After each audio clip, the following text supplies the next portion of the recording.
And what's happening out there, folks? Welcome back to another episode of the 420 News. Apologies there to anybody who was over on the other stream. Don't know what happened. I had it lined up ready to go. I thought I was fucking on top of the world. You know, I was after doing everything right. Next, all of a sudden, it just comes up, stream stopped. It's like, what the hell?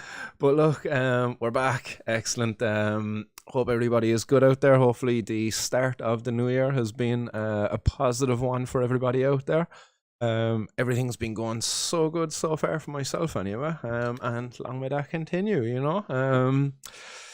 But yeah, we've got some news lined up for you today, guys, as be the case. A good bit of it, unfortunately, is coming from the courts, and we've got one or two positive bits to explore, something to chat about, to ponder upon, things to look forward to for us here in Ireland. But you know, the good news, unfortunately, is coming from other places outside of Ireland. Right, I'm just getting some bud grinded up here now, as should have some more ready to go.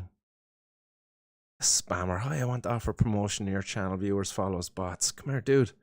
Jog on. Not paying you nothing. Any promotion I need is just, you know, guys, hit that share button. Hit the like button, you know, tell a friend about the show. Spammer bot. Tenacious Soil Man. In fairness though, Tenacious Soil Man, at least your name is kind of on point. Seems like, you know, it's at least relevant to the show in some regard. You involved in the Canna world or something like that?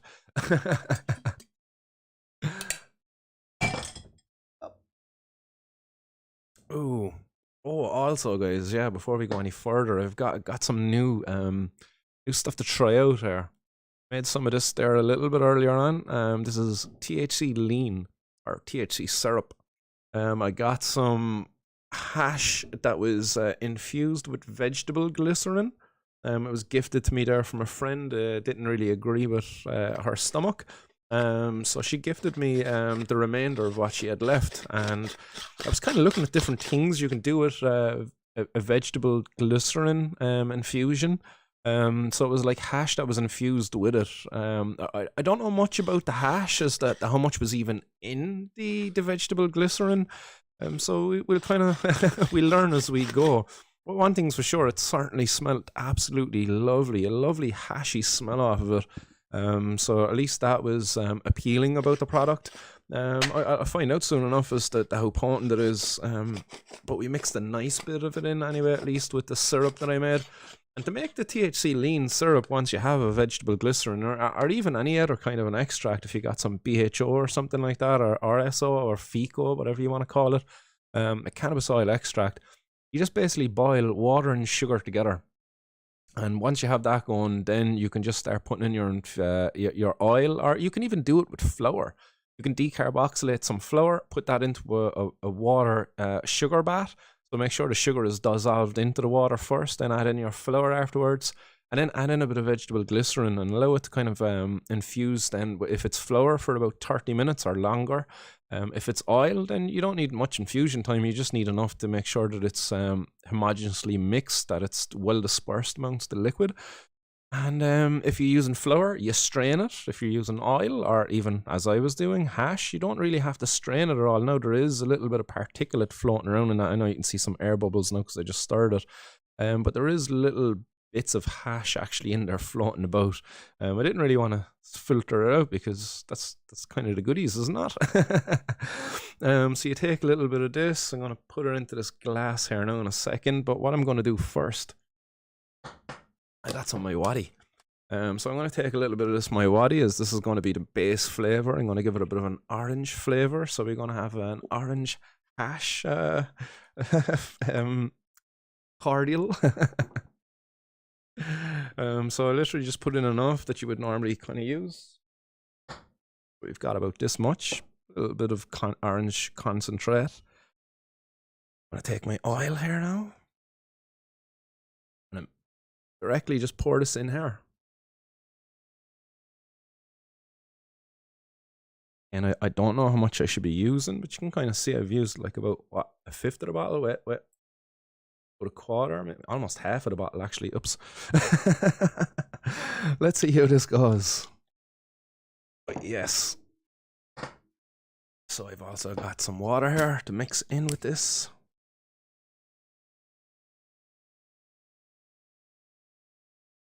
And that's it. You got no separation or nothing. I don't see an oil floating on the top of my water. Ooh. John thought I meant flour as in Flour. No, I meant flour as in cannabis flower. Flower. Or as others would call them, buds.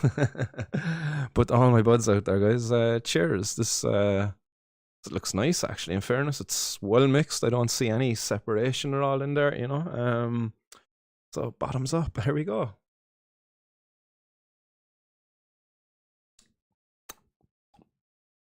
Yeah, definitely got a bit of an orange flavor going on there, but definitely has a bit of an undertone of hash in there. It's quite tasty, to be sure, to be fair. I would love to be able to pass the glass around or share this out with people, as again, the extract was gifted to me, so there was no real cost at all. It was a little bit of an experiment that I just undertook. But like this bottle, I've got about 10 more of those from that batch that I just made. But again, you know, who knows, I could probably drink a couple of glasses of this given my tolerance. Pod says, Harry, you're looting it now. Stop, you couldn't be drinking that orange, that My Waddy concentrate straight. Although I used to almost do it as a kid, you know, as you're a kid and you get to make your own My Waddy, you know, you're delighted and you're baiting the stuff in. You got almost a half a glass of My Waddy concentrate and half a glass of water. And next you drink the stuff and it's like, all right, yeah, I should have probably used a bit more water. Like as a kid, I used to sit down at the sugar bowl and literally just take spoons of sugar like that. That says it all, really. Making breakfast cereal when mum and dad ain't around. Spoon of sugar into the cornflakes, spoon of sugar into the mouth. I guess we don't really grow up. As kids, you see me there just pouring in that extra little drop. Or as adults, we don't really grow up. But yeah, as we do, guys, we can't start this show, we can't deliver the news without a little bit of civil disobedience. So today's civil disobedience is in a form of a liquid, yes? And also it's in a form of a flower, i.e. cannabis flower, guys. And it's the flower that many of us out there are campaigning to see legalised in Ireland. And you know, I'm going to offer this bowl up to the higher powers there now today out of the lovely bong that was gifted to me by my pal over there at Cork Herbal Products. But we're going to offer up this higher bowl in hopes that this year will be the year that we'll see a dismantling of the prohibition of cannabis, beginning with a decriminalisation of cannabis in some form. So here's hoping for that. I got high hopes. Hey.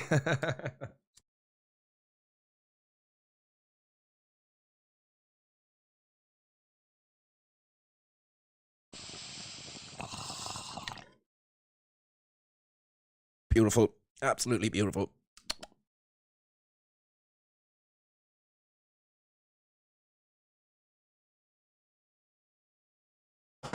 I have to give a shout out there to Mr. Wes. Mr. Wes, and your socks on point.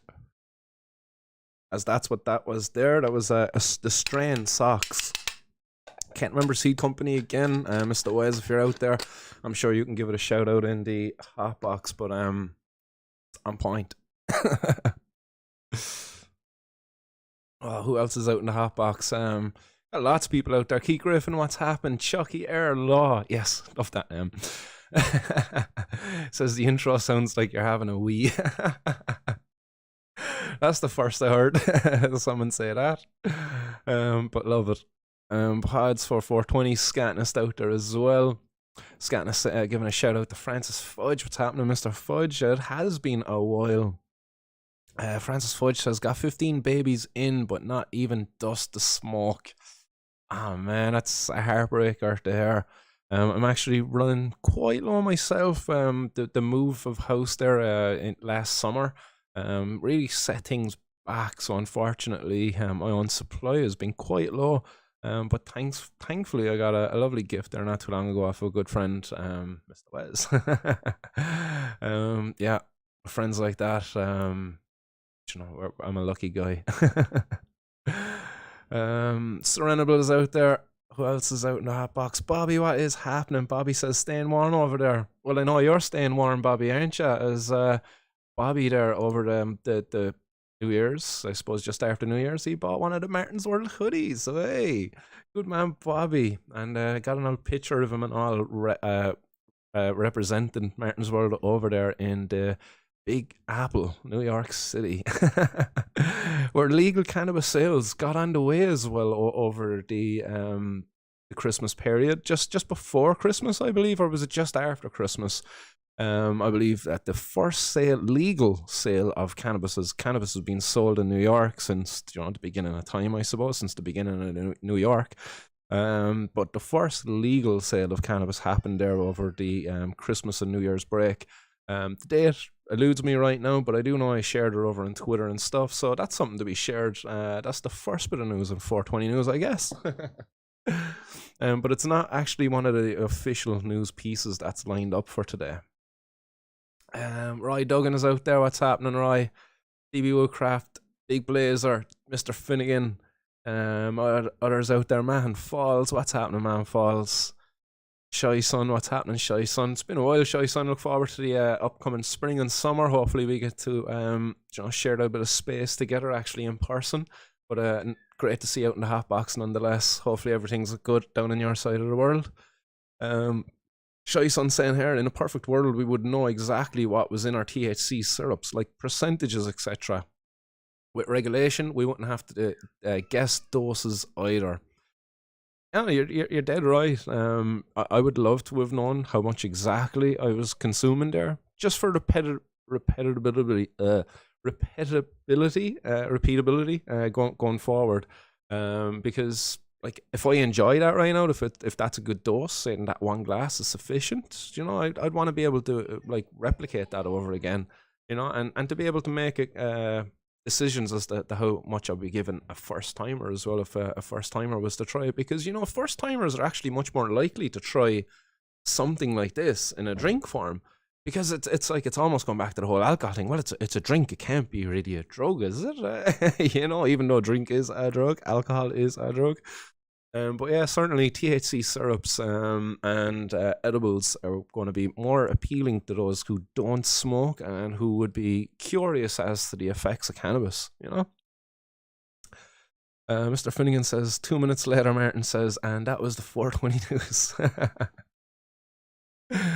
It hasn't kicked in quite yet anyway, but we'll see. It is quite nice. It's dangerous how much you could kind of quickly drink, really, because it's tasty. Oh, do you know what I just thought? Summertime, freeze these things, and you got like orange hash flavored hard drinks. And you know what I mean? You're just gonna be got too much money. You'll have more money than the banks with a product like that. Everybody would want that. It'd be bigger than Prime. There's shit there with that Prime drink. I shouldn't even be talking about it and adding to the fucking hype of that stuff. My Alexis had me hunting it there while we were over in Manchester. One shop was charging £10 for a bottle of the stuff, but we managed to find it in another shop. And I said it to her, I goes, if it's any more than a £5, I'm not paying for it. And how much was it? $4.99. I was like, all right, you got me. I'll give it you. One bottle. She got the ice pop flavor, and I had a little bit of a taste of it. It was okay, but it's not a £5 drink, that's like €6 or $6.50 or something like that when you convert it over. Madness, absolute madness. But yeah, definitely orange hash flavored ice pops. Fucking, do you know what I mean? I can see people lining up already. Bobby O'Brien sending in a super chat there again. Bobby, you're an absolute hero. He says, get some weed. Yes, sir. Yes, sir. Anybody out there got $20 worth of weed? Hook a man up. Stephen Cav, what's happening? Mr. Cav, all down there in the lovely town of Wexford. I hope you're still down in Wexford, yeah? Representing the Wexford Cannabis Social Clubs. Jeez, man, that was so long ago, Steve, when I think about it, actually, when we were down there in that little community centre meeting up. Like, I hadn't even been to college at that stage, done my herbal science, so I was still in the early days, just getting together with Graham DeBarra, who at the time was trying to set up, I believe, in UCC. Crazy to think, man, crazy. Happy days, though. Good to see you out there, anyway. R420 supplies, what's happening, R420? Ireland's official Raw supplier, guys. Don't forget not to check them out. So it's r420.ie. Chilbert UK, what's happening, Chili? Edzer, what's happening, Edzer Donegan out there in the audience as well, guys, in the hot box. Another one of our own Corkonians representing. There's a lot of you out there, guys. We're getting through you, though. We're almost to the end there now. Shy Son as well, so it's great hair, Martin. I've been keeping busy, my head down gardening. Nice, good to hear, guys. The more of you out there gardening, the better. Change is coming on the horizon, and I don't believe in really waiting for these policymakers. As we were discussing on the CAA chat last night, the Cannabis Activist Alliance chat, and it's probably going to be a while yet before we have any actual like legislation regulation here. There's going to be a decriminalization, and it's going to let this kind of a period of a grey window as such, and I think that's where the community needs to step in and take charge, and a bottom-up approach. And I see bits of that happening already. I see there being a network now of growers coming together, which is great. I think that the more networks of growers that come together, the better, because one person can grow an indica, another a stevia, and you can all share amongst each other. Everybody just sharing different strains, different cuts. It's I can see it happening already, which is great, and I look forward to seeing it continue to grow. Yes. Willie, what's happening with Willie? Pete Pods as well, shouted you out already. Lots of comments coming in there, guys. Living on a farm in the countryside, beside the beach, good spot. Yes, love it. Love it. Sea air as well. I love the sea air myself. So happy days, Steve. Anybody else? Weedus 207, what's happening? He says, cheers, Gromies. And Podge, is there Podge out there? Do we see Podge? I see Mr. Finnegan giving a shout to the Podge, man. Long time, bro. Hope you're good. So Podge, if you're out there, oh, there you are. Podge 22, what's happening? Is that our Podge, or is that a different Podge? Was it Podge 22? I thought it was Podge 82 or something. But if that's our Podge, what's happening, Podge? Good to see you, pal. So, guys, let's crack on as we got 42 minutes to the next 420, and I want to get this done before that, as I can smell the dinner that I've been cooking all day in the other room, and it smells delicious. So let's get on with the 420 news, as we've managed to get through all of your chats there, anyway. Just make sure I get this. Oh, wrong one. Boom, there we go, right one. So boom, police find an elaborate underground bunker in Adelaide that was allegedly used to grow cannabis. Allegedly. It's like, guys, they found it full of cannabis plants. So allegedly, it's pretty obvious they were growing cannabis there. So the police over there in Australia, down the south of Australia, Adelaide is located. There was 2 men arrested and charged with drug and money laundering offences, as well as theft of electricity, after officers raid a Coromandel East property. And here you can see a picture of the outside of the bunker, and they even got that like fucking that camo stuff, the camo netting, up over the door. By the looks of it, it was quite well hidden, in fairness. But again, what's been mentioned here already in the earlier part of this is the theft of electricity. Like this is something that wouldn't be going on in a legal regulated industry. So again, what we're seeing on display here, again, is a failing caused by drug prohibition over in Australia, and there doesn't seem to be a whole lot of appetite there with the government that's in charge in Australia at the moment to do something about it and change this. Well, they have a very good medical cannabis system over there in Australia, with many people getting prescriptions for cannabis. It's still quite illegal in the most of Australia. I know in Sydney, I believe that there's some form of decriminalisation where, if you're growing a couple of plants in your house for yourself, it's kind of looked over. They don't worry about that stuff. Drug dealing obviously is still illegal. Selling cannabis is still illegal there. But there's been kind of a de facto decriminalisation there, where small personal possession, it's not really an issue. The cops don't go after that at all there.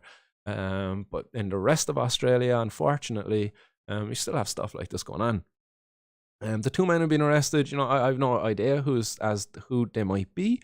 But you have to worry that if they're a part of a bigger, larger organized crime gang, that like if you were just out hiking, I don't know where this actually was. It was said as it was on a property.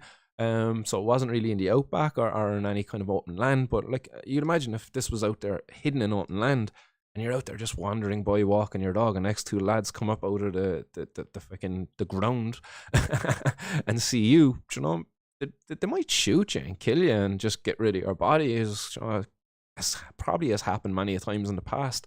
I know it's happening over in say the US, where in places like Colorado and stuff like that, and public lands and big forestries over there, the cartels have kind of and different groups have moved in there and started growing cannabis in those public lands.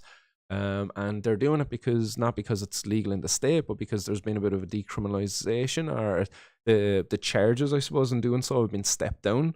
But they're exporting it from the state to other states where prohibition still exists. You know, it's prohibition causing the problem all the fucking time. But anyway, once the cops got inside, they allegedly uncovered, again alleged, that they uncovered a large amount of cash drugs, including 18 cannabis plants being grown hydroponically. And here you can see the cannabis plants. It's quite a decent looking system, in fairness. Again, my only problem with this is that they're stealing electricity. But that's because of prohibition. These guys are like criminals, I suppose, already. So why not steal electricity? Why would you pay for it if, you know, what you're doing is already illegal? You know, if in for a penny, in for a pound, so to speak, you know? And that's exactly what's happening here. So it was a 53-year-old man and a 20-year-old man. So potentially here like a father-son business going on. But both from the area were arrested at the property. They've been charged with cultivating cannabis, theft of electricity, possessing prescribed equipment, trafficking, and cocaine also, because there was some white powder found on the premises. The men were also charged with possessing firearms without a license. Again, something I talked about earlier. You happen to just randomly stumble across these people at the wrong time, and it's quite possible, you know, not highly likely, but it's possible they could have fucking shot you, you know, and just got rid of you because, you know, you might snitch, you might rat them out and have the cops come and raid them. Doesn't happen in a legal regulated industry, you know, which I suppose brings us to the next news piece then. After that, we'll kind of drive on, because the next news piece then is coming out of the UK. And I don't know if people out there have seen Murder Mountain. And I have to give a shout out to the members of the Hotbox. I can't remember who exactly shared this, but that's their comparison. There was like the Murder Mountain of the UK. So Murder Mountain was a documentary on Netflix where there was murder in the mountain around cannabis farms, but because of the whole cannabis farm kind of thing going on, nobody really talked about it, and it kind of went unsolved and things like that.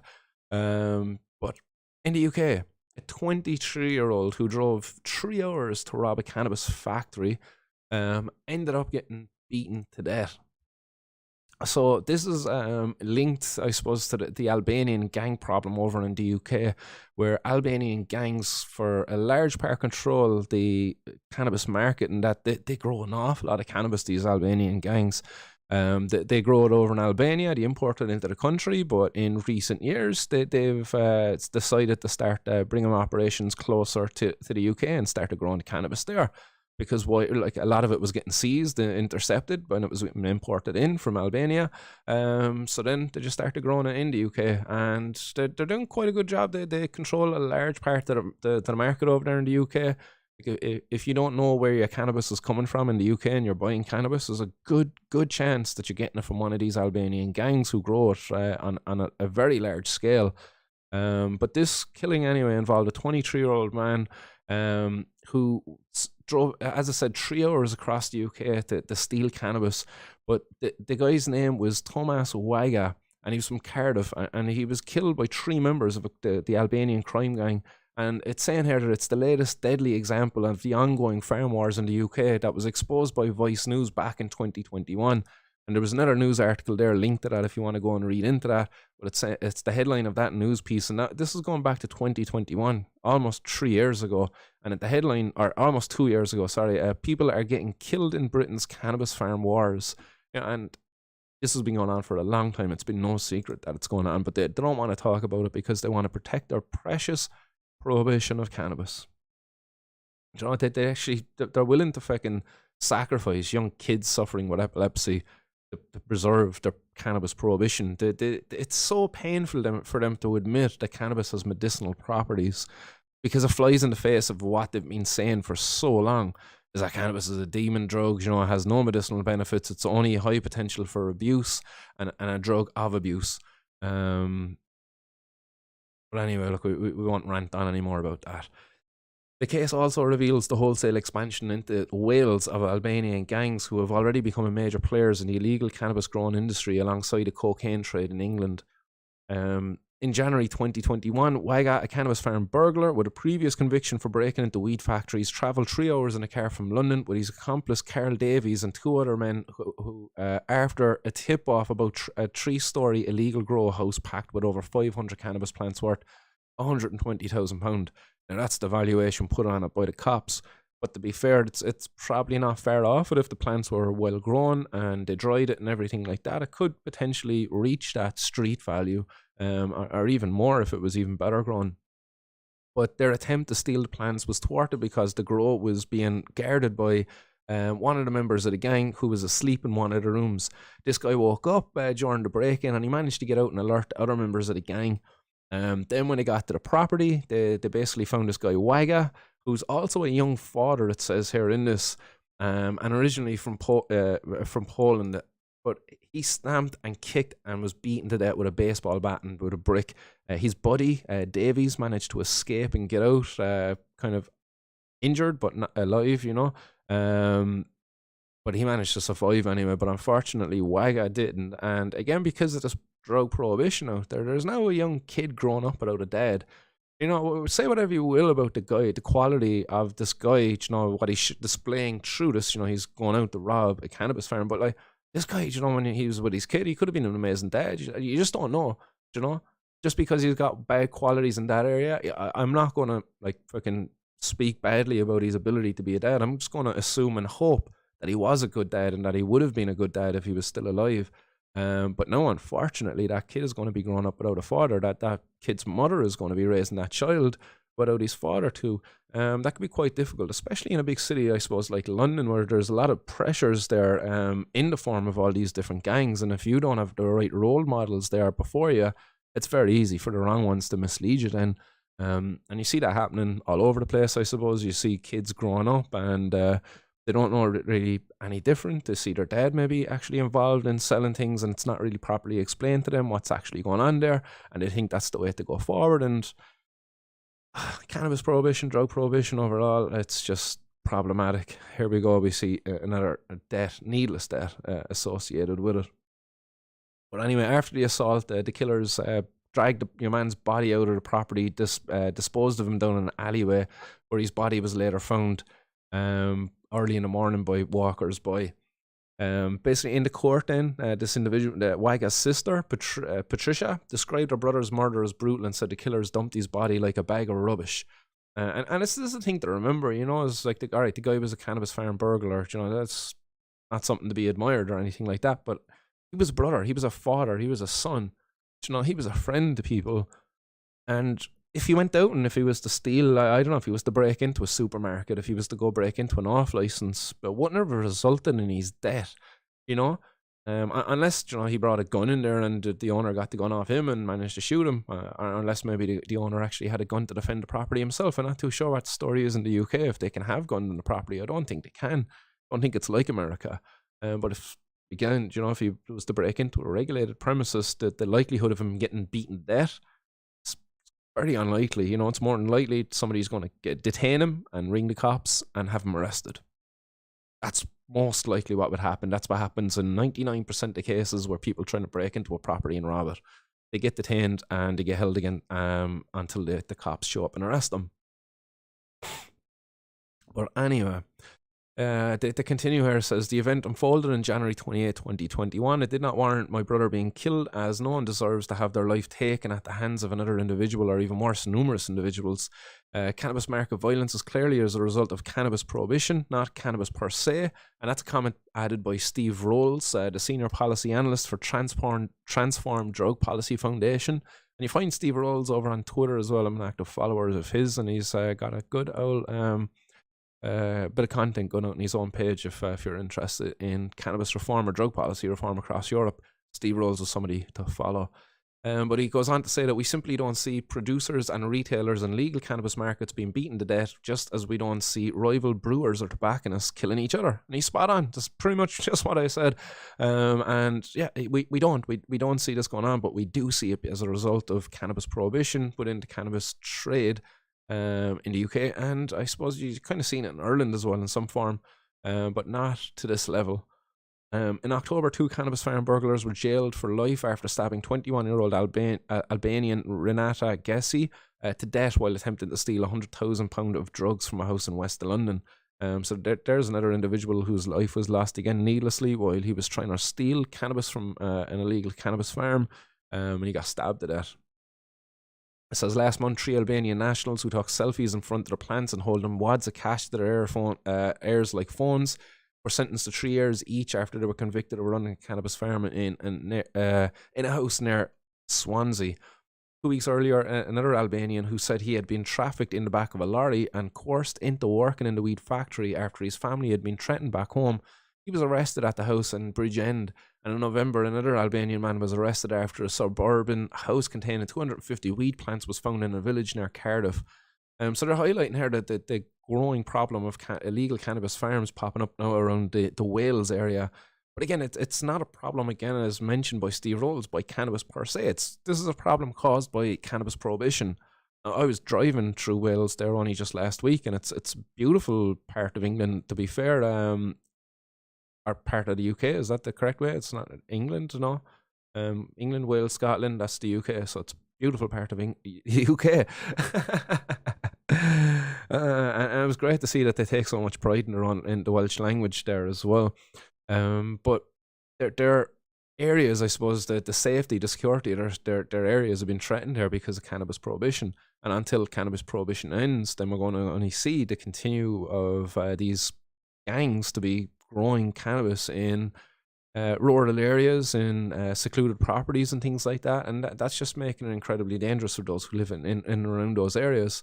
And that doesn't need to be the case. We could change all this if we just ended cannabis prohibition. But unfortunately, in the UK, I don't really see anything positive to be reporting there in terms of change coming down the line for them, unfortunately.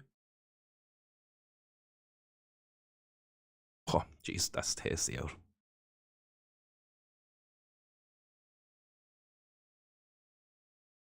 Just looking at the hot box there, see who's commenting. Mr. Finnegan says, Goldie looking Shane at Bobby chatting about coming hot. Guns don't kill people, rappers do. I saw it on a documentary in BBC. Rasher says, plenty of people would happily grow weed without need for duress, without prohibition.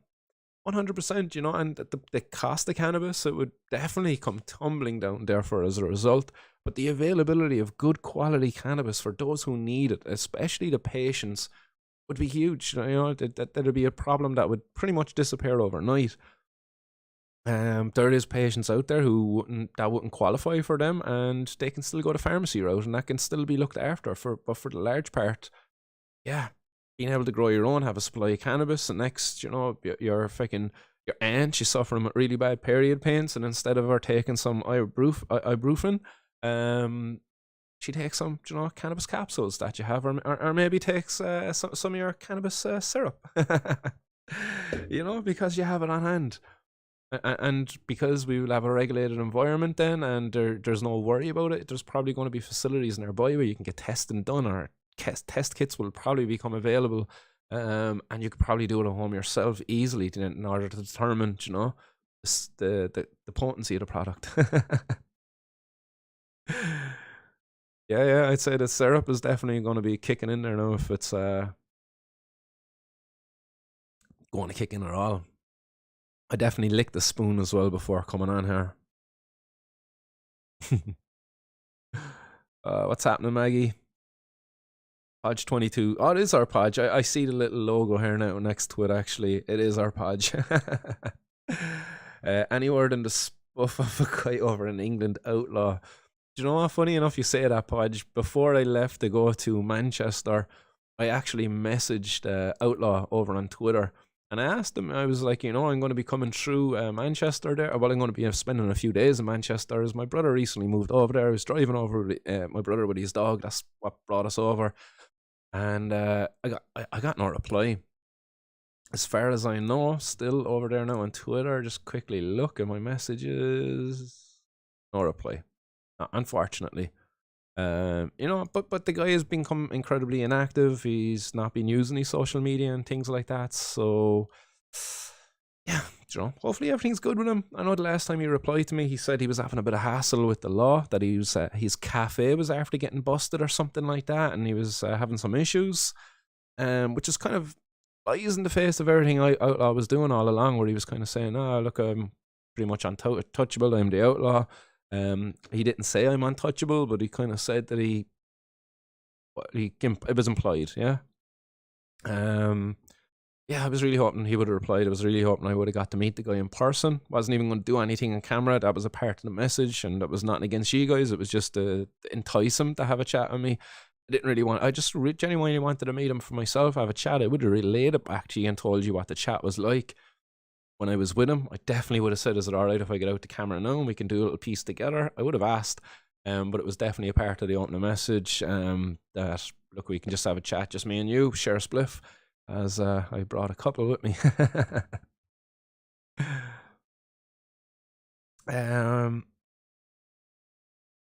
Yeah, so yeah, Rash was saying good question there as well. Yeah, if anybody out there, I should get the milk carton circulating again. Outlaw's missing. Anybody see this guy?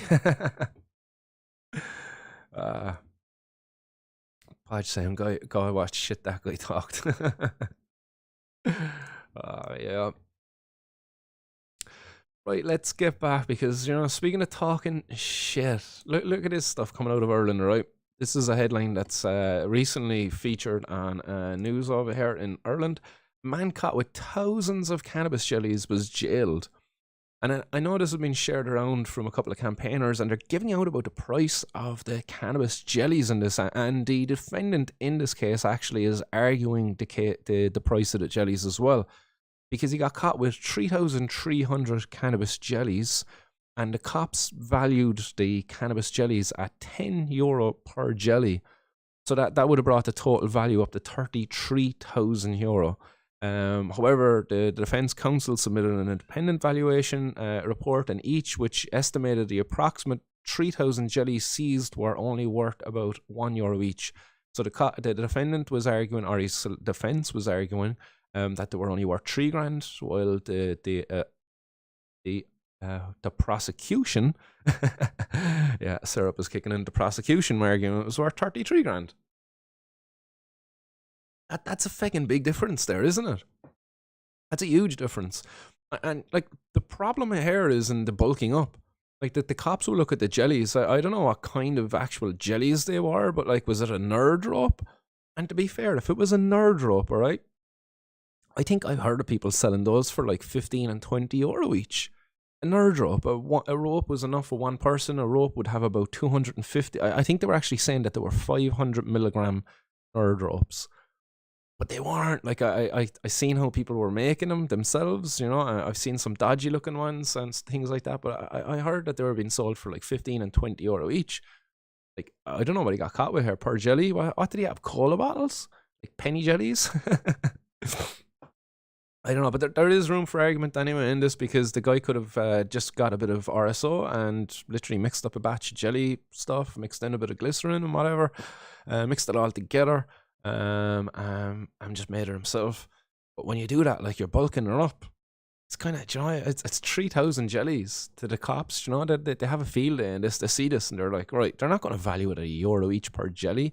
Nobody's selling a cannabis jelly at €1. Like, to be fair, like, the prohibitionists would love it if that was the case, because they'd be giving out about it then and be like, oh yeah, drug dealers targeting kids with euro jellies laced with THC. But we're not. There's nobody doing that. There's nobody selling jellies out there for €1. So unfortunately, the case is that when you get caught with cannabis in Ireland, they go with the street value. They don't have a wholesale value within the court system. It's the street value. Because if you got caught with like 3,000 jellies, it's most likely, you know, unless you got a bit of a jelly eating problem or something like that, they ain't all for you. There was definitely supply going on here. So yeah. So it names the individual here as a British man who was residing in Spain at the time, pleaded guilty to counts including possession of cannabis for sale and supply. He was proceeded as, that the same case? He has a number of his convictions in the UK. He was a resident of Calataiga, a resident of California, Alicante, Spain, and was caught outside of a premises at Bernard Curtis Flat Complex, Bluebell Road, after Gardaí were alerted that a man had been seen acting suspiciously. He was caught by Gardaí walking towards a car looking panicked, and Guard Alan Murphy told the court that inside in the car, Gardaí found a small quantity of cannabis worth €14,000 and cash. And when they searched the premises, they found cannabis jellies and paraphernalia used to cook them. But like, the problem is here, you know, it's kind of funny that when I'm reading further into this, I only knew about the jellies. I didn't realize there was actually €14,000 worth of cannabis. Oh no, it was a small thousand worth. It was 14,000 in cash. And when they searched the premises, that was the cannabis jellies. Yeah, I take that back. I thought it was 14,000 worth of cannabis. They said, like, syrup is definitely kicking my ass. The jellies contained cannabis oil, the court heard. Small quantities of cannabis and cannabis herb was also found. So again, there wasn't a major amount of cannabis herb found there, but there was, again, a large quantity of jellies. The individual was arrested and told Gardaí he had brought the cash with him from Spain, where he was working as a painter and decorator. He declined to name any other associates involved in the drug operation, and the James Dwyer defending said his client suffered a back injury and used cannabis for medical reasons lawfully in the UK. He submitted this was an amateurish homemade operation and that the value of the drugs was at issue. Judge Nolan said that the court did not need to decide the value of the drugs seized. He noted the individual has been in custody since his arrest about 18 months ago. So he's in custody 18 months already. And the case still wasn't being dealt with over a bunch of jellies. Fuck's sake. I hope they weren't laced with spice stuff. Otherwise, you know, I'd say lock him in there for longer. But look, hopefully it wasn't. But he was handed down a 33-month sentence, which was backdated to when he was originally arrested 18 months ago. So he's got what, another just shy of 2 years left in prison for this. Like, sad. The judge also ordered that the 14,000 cash could be confiscated. And the cop said, "What, 14,000 in cash?" And that's the end of that case. But yeah, jellies, 33,000 worth of jellies. The guy, I would say, you know, to be fair, he got off lightly considering. He did, in fairness, he got off lightly. I don't think he should have got any time. But considering he should have got a 10-year minimum mandatory in Ireland, he got like less than 2 years. A sentence. Well, he got a 33-month sentence, but the judge backdated it. You know, the judge could have given him 10 years. The judge could have given him longer. You know, the judge has a lot of power there, but it was a 10-year minimum mandatory he was looking at because of the value of the drugs. So he got lucky. But in time to come, you know, is this guy going to be free? If we decriminalize cannabis, if we start looking towards a day in Ireland when regulation happens here and we legalize cannabis, like, are we going to leave people like this guy behind bars? Are we going to free him? Because he shouldn't be there, you know. But I'm not condoning what he did, and well, I'm not fucking actually looking down on it either. You know, somebody's got to bring the jellies in, as I said, as long as it's not laced with spice and stuff like that. Happy days. We need people like this. He's providing a service for our community.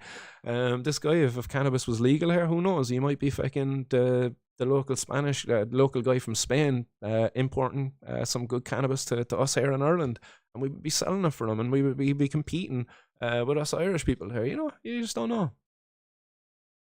But unfortunately, no, we're going to be paying for him, so that guy is going to be spending 33 months in prison, with the average cost of a prisoner in Ireland being in about €80,000 per prisoner per year.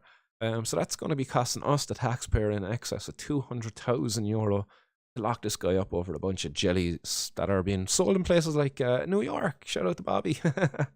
I'm sure Bobby's probably got a stash. Bobby's got a laptop there that's probably going to get you 10 years if you got caught with it here in Ireland, because it's got so much weed in it under the keys of it. But like, jellies and weed over there, now being sold openly, and here we're still locking people up at a cost to the taxpayer. It's crazy.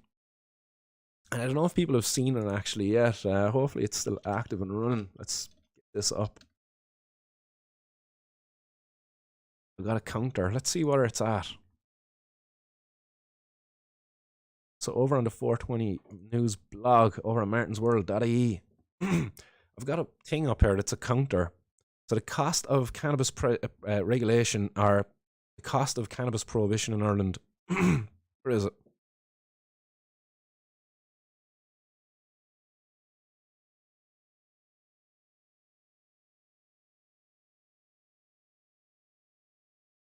That's a different article. Where is it?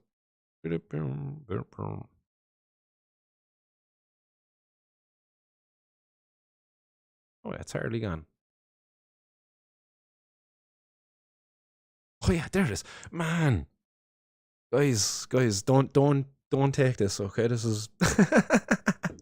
It was right in front of me. There it is. So this is basically criminals make €48 a second in Ireland thanks to cannabis prohibition. And here it is right now. The counter missed revenue since the 1st of January 2023 in Ireland is 73,461,900. It just went up to 2,000 there now. But 73 million. 73.5 million almost. And taxes spent on the war on drugs, then it's rising to 11.5 million, just over 11.5 million. That's what we're missing out. That's the cost. Exactly. What justice? Let's keep going with this anyway. Fuck it. We're after diving in deep already. Get me armbands later if I need them.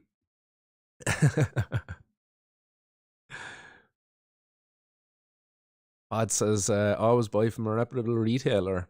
That was actually good advice that was given out there by Peter Grinspoon recently. Also advised people not to smoke cannabis, actually, interestingly, to go the vape route or the edible route. And I don't disagree with him, but, at the same time, I kind of enjoy bong hits.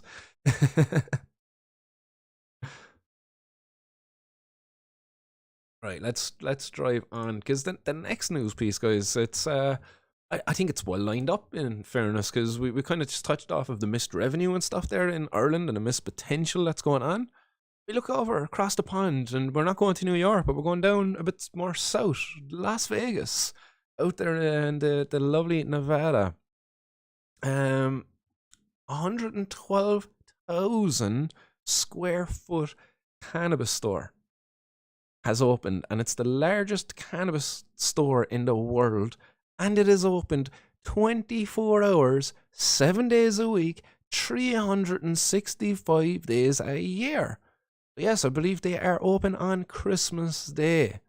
Insane. That's crazy. You know what a world we live in today, where this is possible. And you wind the clock back, 20, 25 years ago, and if you said this was something that was coming, people would have said, you're mad, that's never going to happen. But look, it's happening. 112,000 square foot cannabis store is opened over in the US of A, in Las Vegas. It's open 24/7, 365. Amazing. So it's a beautiful looking spot. The location is called Planet 13. They originally were going to be calling it Planet Marijuana, but they decided to go for the name Planet 13 instead, as it was more mysterious, I believe they said. Got to turn off my ad blocker here for them, because I want to play this video.